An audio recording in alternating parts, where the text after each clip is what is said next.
if you looked Asian, you weren't necessarily given the benefit of the doubt as being someone who was athletic or able to achieve athletics at a certain level. I did not see many Asian people in media. Being Asian was just something that was a little bit foreign to me. It was almost like I was having an allergic reaction to it. I did not see many Asian people in sports. It was not necessarily something that I really thought about other than being a hindrance.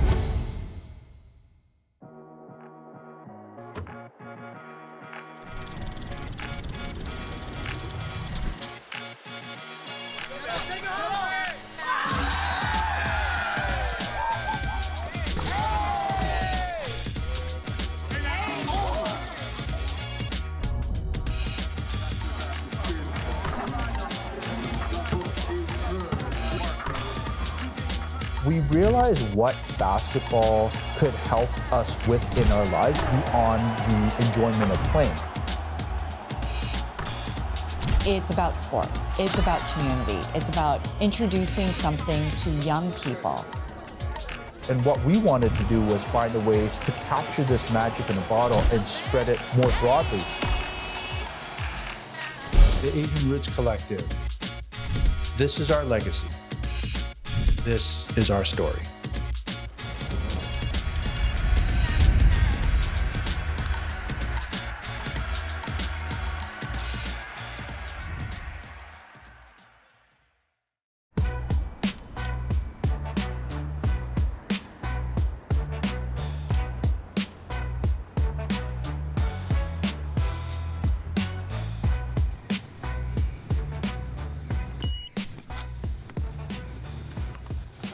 My name is Clement and I'm the president of the Asian Roots Collective, formerly known as the Canadian Chinese Youth Athletic Association. My ethnic background, I would consider myself Canadian Chinese. Basketball has meant a lot to me in my life, and really where it started from was I always watched these movies in the 80s about who the cool kids were. And at that point in time, all the cool kids were the jocks. Like, they wear the varsity jackets and they were the ones getting all the girls, and they were doing all the cool stuff. And so I said, I think I have to pick a sport to be cool. One of the things that I saw that I thought that I could do was basketball, because it seemed like a very simple sport. You could put up a hoop anywhere, and whether you're good or not, you're able to sort of spend time and play and just like really choose to sort of engage with it in a way. Kind of speaks to like the fundamental appeal of basketball and sort of how easy it is for people to get into the sport. I love the fact that it was different. I love the fact that I could identify with something that was cool, but not everyone else was doing. So that's why I really started liking basketball. So Clement and I went to the same high school together. We both went to North Toronto Collegiate Institute, and I played basketball. And all of a sudden one day, this tall, lanky kid comes into the gym, and our coach tells us that he's gonna help out with the team. And I always thought he would go into something related to sports because he was always there in the gym. So if you were to talk about me in my formative years of playing hoops in the city, when I got on the court, back then, people would say a lot of things to me. So there was a guy named Vanilla Ice back then who sang a song called Ice Ice Baby. They would call me Rice Rice Baby. I'd be called Bok Choy. I mean, everyone calls you Yang Ming. I think that's pretty, especially for me, I'm taller, so. Whenever you look different and you come from a different background, that will always be at the back of the mind for somebody. If you have somebody who's different on the opposing team and you're trying to knock down that team and get into that player's head, those comments are thrown around way too easily, in my opinion. When we talk about how the organization started, there's a gentleman named David Kuo.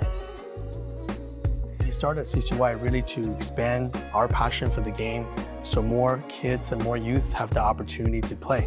At the same time, we also recognize sports is such a great opportunity for people to connect, being active and just have the hobby. And so he had the vision to say that let me look out in the community and see what other young people are similar to myself where they're playing at a relatively high level, but we can help to facilitate, basketball for the Chinese community. So David found myself. To summarize this quickly, because I think that this... I was someone who was playing quite a bit of basketball. I'd run some local camps, And he found some other people in the community. And so we formed together to basically run a basketball tournament. And that's kind of how the organization started.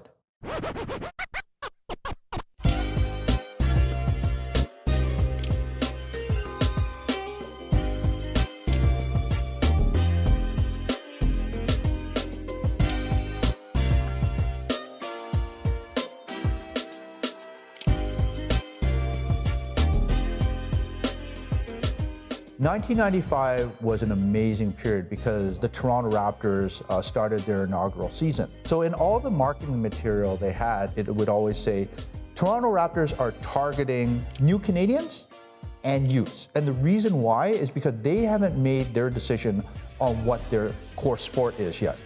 If we go back like 30 odd years to when the Raptors first came, like basketball wasn't as prominently played. In 95, the Leafs reigned supreme, and also the Blue Jays. The Blue Jays are basically coming off a back-to-back World Series championship. So if that's the fan base, they've got a foothold on them. And so we gotta create awareness, and we've gotta make people interested in basketball. So we sat back as an organization, we're like, what they just said, new Canadians and youths, that's us. So there's no internet back then. And we literally just grabbed our father's suits, and we walked down to the offices, knocked on the door, and said, hey, what you guys said you're looking for, that is us. And so we had an opportunity to part with them in the early days. Our organization, a lot of youth, we really feel the strong kind of interest. At the same time, I think the first generation parents, may not know as much about basketball. With basketball, I think there was a huge push in that early 90s period to sort of gain participation in basketball. And I think that CCYAA was sort of part of that to sort of introduce the sport and just get people to have hands-on experience, not even necessarily making them basketball fans, but just people who participated in the sport. I think the timing of his vision worked really well with the Raptors because the Raptors was also growing. It was a combination of a really incredible vision and the timing of where things were with Toronto that this was able to grow in the way it did. We started running 3-on-3 basketball tournaments in the parking lot of Pacific Mall. We would go to Canadian Tire, buy a couple hoops, and just put out a flyer and say, hey, anybody want to play 3-on-3? We're gonna have a basketball tournament. And it was just full to the point where within a couple years, we had over 100 teams playing in this tournament. We even built a court inside the middle of the mall. And the entire mall was just full of people watching people playing basketball. One of the things we realized was that even though a lot of people watching didn't know anything about the sport, there's something engaging about watching people do physical activity and competing at the highest level that still engages people who aren't necessarily into basketball. And I think that that's where we learned the showmanship of running an event or creating a platform, that it's not just necessarily about the purity of the game itself, but how can you make this engaging to a broader audience? I'd say another one that was pretty important as part of our development was that early on, the Toronto Raptors had a grassroots program called Bell Raptor Ball. And because we were one of the first groups to ever engage with the Raptors, they let us run the pilot for their Bell Raptor Ball program. So it's one thing when you're running a basketball camp, it's called the Canadian Chinese Youth Athletic Association basketball camp. But it's really a different thing when you're able to say, we're running the Junior Raptors basketball camp, and we actually have Raptor players and coaches coming to our camp to do guest appearances. It just gives us that much more legitimacy. And I think that in the course of running these events, we also learned how to do other things like production, marketing, sales, operations. And I think that that's the great thing about the sport, and what I've gotten out of the organization is that through basketball, you're able to learn all these other skills. And I think that that's why the organization exists, is because it becomes an opportunity for people to come in to learn how to do things way beyond the sport. But the sport is what drew everyone into the organization to start with.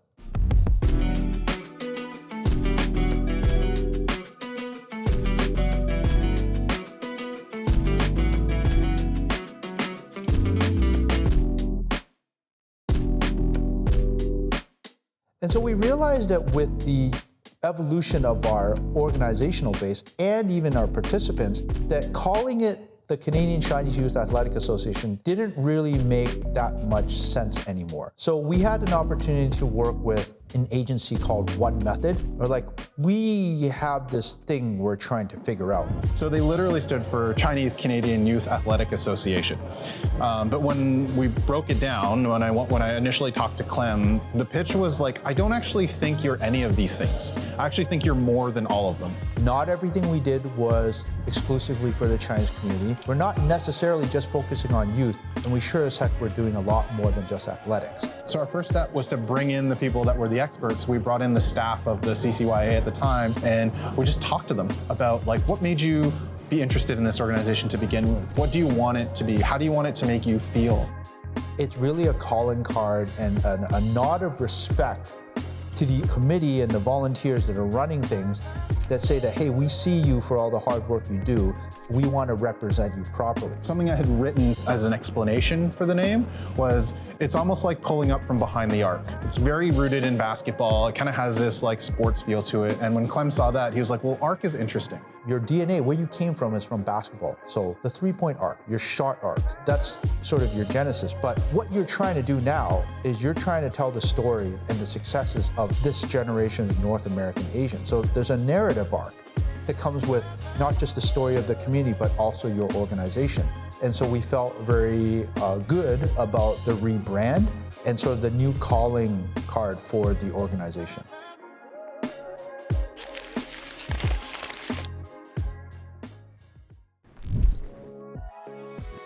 If I had to talk about who more recently have been people that have been very much inspirational in what we do, I'd have to turn it to Jeremy Lin, because what he did in 2012 with Linsanity was something that we had never seen before. We never saw an Asian North American on the cover of Time magazine, being hailed on Sports Illustrated, on mainstream television, like just never seen anything like that before. When we don't see others in those kind of role, then you don't think it's possible. So often, Chinese kids at street ball, you might not get picked to play in a team. But maybe after Jeremy Lin, people might think twice. Looking inward and realizing that there's this guy out here that's really the ambassador for North American Asian basketball, we approached him and said, how would you like to help us in terms of our grassroots youth basketball program? What do you have in mind?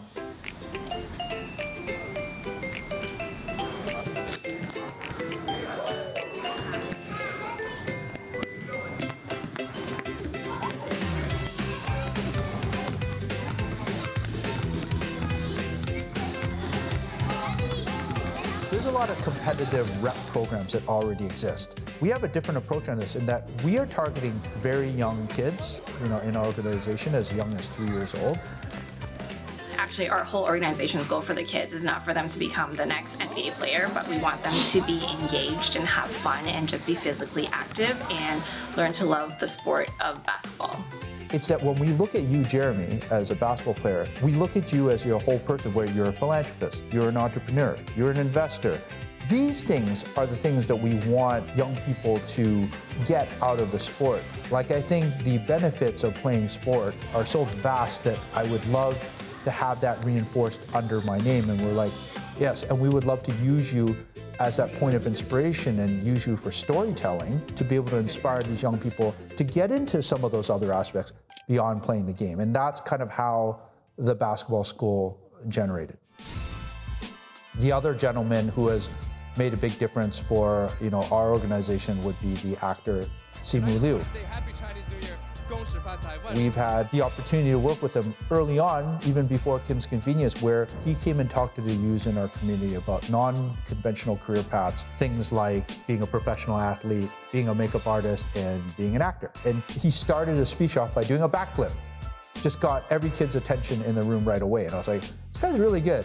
And so we started just working together locally in the community, getting out there and meeting with, Asian youth groups and things like that. And so we developed a very good rapport. And I think one of the biggest moments for us was that when Shang-Chi was about to launch, the local Marvel entity was like, we want to do a community launch here in Toronto. Are there any groups that we should be working with? And they suggested a local film group. We go, no. You need to work with CCYAA. So they let us run the premiere for Shang-Chi in Toronto. and we sold out the entire Scotiabank Theatre. It helped us to realize that we can do so much more beyond sports. And I think CCYAA has helped to really unlock that thinking for our organization to realize that we're not just basketball. We can benefit so many more people by broadening our scope. And I think that that's where we've had this great working relationship where he's challenged us, he's inspired us to try and foray into other areas, and that relationship has continued and keeps going to this day. I mean, these two are big deals, man. Like in the respective fields, you know what I mean? Like, you could count on one hand how many Asian basketball players there are in the NBA, and for CCYAA, I mean, he's one of the most prominent East Asian actors here in the Western world. So the fact that you get to get really close to them, you get to get a chance to sort of talk to them, get them to sign some autographs, but even just to see them up close, I think it shows what's possible for some of the youths.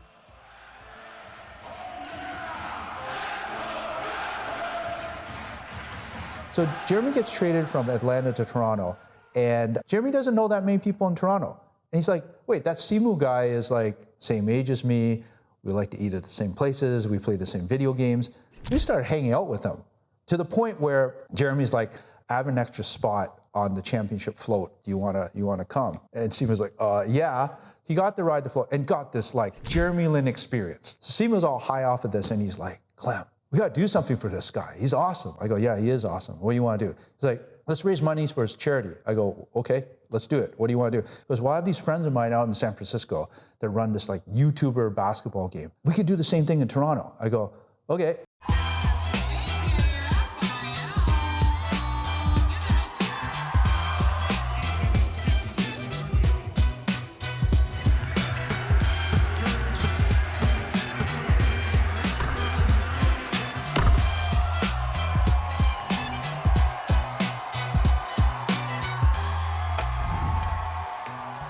That was how the celebrity game started. And then the pandemic hit. So we were off for a couple of years. And then I turned to him in 2022. I go, so now that we can do sports again, like, what do you think? He goes, let's do it. And that's where the crazy part was Jeremy goes, I want to play in this thing. That's when we started the next version of our Celebrity Classic, which has eventually evolved to Arc World.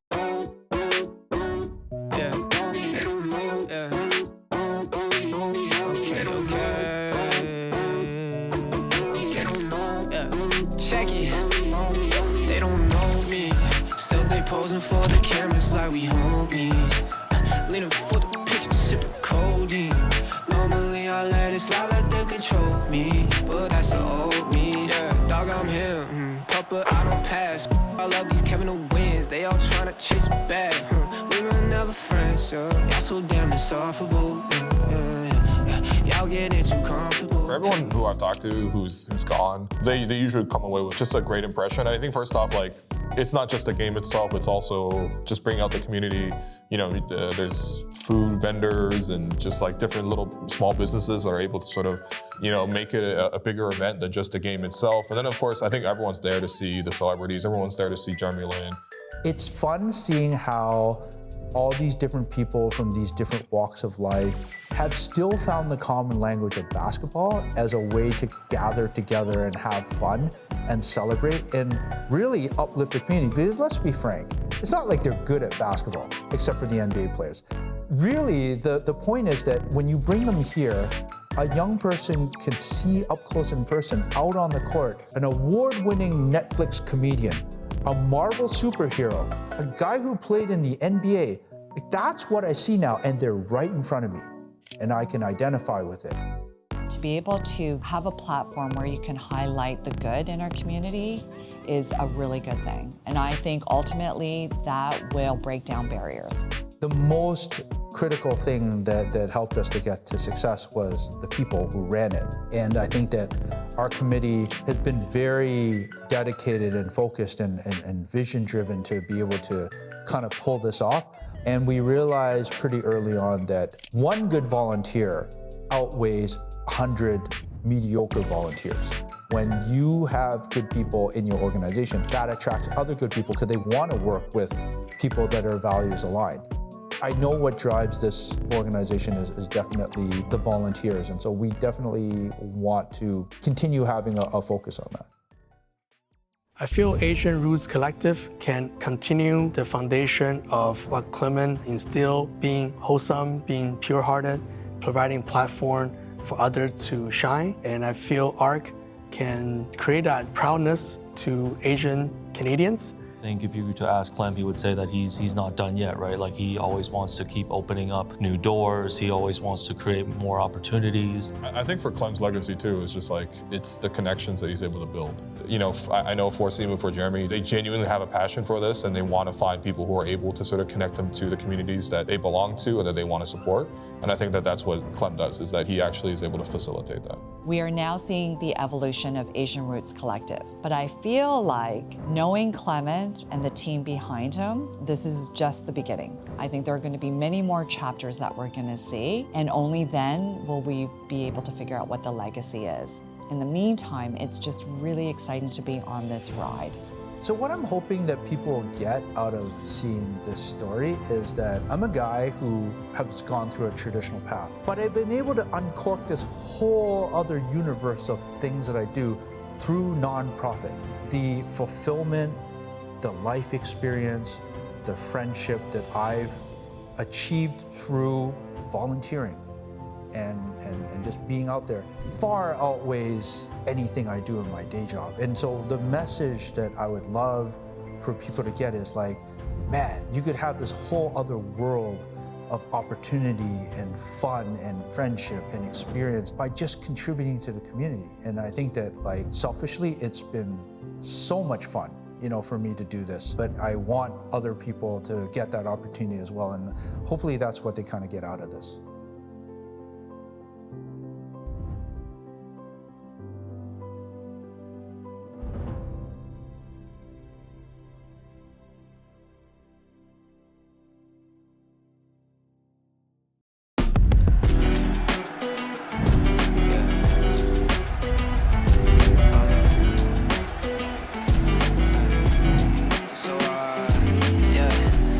Second, smoke a bit, ruminate over all my accomplishments. Room full of dogs, hung up on puppet strands. All of my sins, making the wall close in. Kissing my teeth just like a Zayaan. On the mic, do anything for a ring. I need more than one, like the voices. I traded my queen, gambit my king. I'm a bad man, I will admit, but I got fashion. All caps, caption this, we live it lavishly. Ratchet, clad admit, we going back. Sipping out the acid trip so haphazardly. I hate to leave you in the dark. Too selfish for a helpless girl. You were my world, but this world's gonna end any day now. Why should I keep myself chained down? She loves me most when she's face down. I tried love once, it's a waste of time. I won't make the same mistake twice, cause I'll be dead any day. You can take an hour, nihilist.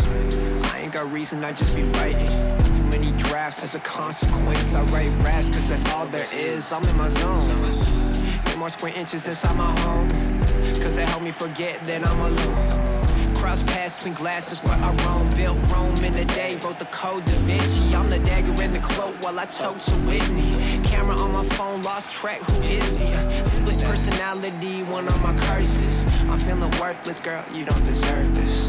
I hate to leave you in the dark. Too selfish for a helpless girl.